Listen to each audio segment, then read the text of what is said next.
آئے گا، ہمارے معاشرے کے اندر جو ہے فتنے فساد ختم ہوں گے۔ تو آئیے میرے پیغمبر علیہ السلام نے دوسرا واقعہ آپ نے بڑا سنا ہوگا، فاطمہ بنت اسد مخزومی قبیلے کی ہے۔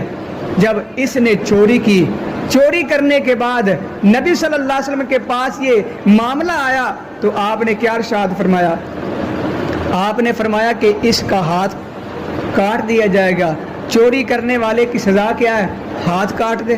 یہ جب ہمارے معاشرے کے اندر یہ قانون جو ہے نافذ کیا جائے گا، یہ قانون قائم کیا جائے گا، تو پھر یہ چور جو چوری کرنے وقت سوچے گا اگر میں پکڑا گیا، میرا جو ہاتھ ہے یہ چلا جائے گا تو یہ چوری والے معاملے کم ہو جائیں گے، قتل کا بدلہ قتل ہوگا تو پھر کئی جانیں بچ جائیں گی، کیونکہ اللہ کا قرآن کہتا ہے یہ قتل کا بدلہ جو قتل ہے اس میں آپ کے لیے کئی جانیں بچ سکتی ہیں۔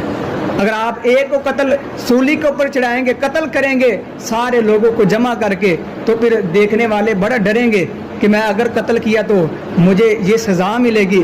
تو فرمایا کہ اسے کیا کیا جائے گا؟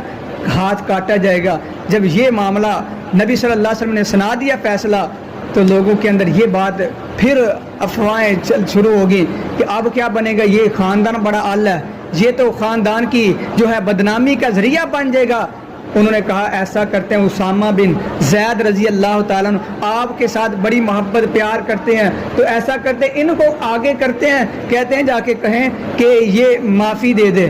آپ صلی اللہ علیہ وسلم کے پاس آئے، اسامہ بن زید رضی اللہ تعالیٰ عنہ، کہا اللہ کے رسول صلی اللہ علیہ وسلم یہ معاملہ ہے، اسے معاف کر دے، خاندان کا مسئلہ ہے، قبیلے کا مسئلہ ہے، یہ ان کی جو ناک کٹ جائے گی۔ آپ صلی اللہ علیہ وسلم نے جب یہ بات سنی نا، آپ صلی اللہ علیہ وسلم غصے کے اندر یعنی رنگ تبدیل ہو گیا۔ آپ نے فرمایا اسامہ تجھے اس بات کا علم نہیں، پہلے لوگ جو تھے وہ اس وجہ سے تباہ و برباد ہوئے کہ ان کے امیر جو ہے وہ گناہ کرتے، کوئی جرم کرتے، انہیں سزا نہیں ملتی تھی یا سزا تبدیل کر دی جاتی تھی۔ جب ان کے غریب طبقہ کرتا تھا تو کیا ہوتا تھا؟ انہیں سزائیں ملتی تھی۔ تو فرمایا اس لیے وہ تباہ و برباد ہو گیا۔ اے اسامہ بن زید، اگر میری بیٹی یہاں فاطمہ بنت محمد ہوتی صلی اللہ علیہ وسلم تو میں اس کا بھی ہاتھ کاٹ دیتا۔ اسے کہتے ہیں عدل اور انصاف، اپنا ہو، بیگانہ ہو، دشمن ہو، اور اسی طرح کوئی اور ملک کا ہو، اپنے ملک کا ہو، سب کے لیے ایک قانون ہو، ایک کہتے ہیں وہ اپنا کاٹنے کا آلہ ہو، ایک قانون ہو، تو پھر ہمارے معاشرے کے عدل انصاف کی وجہ سے فتنہ فساد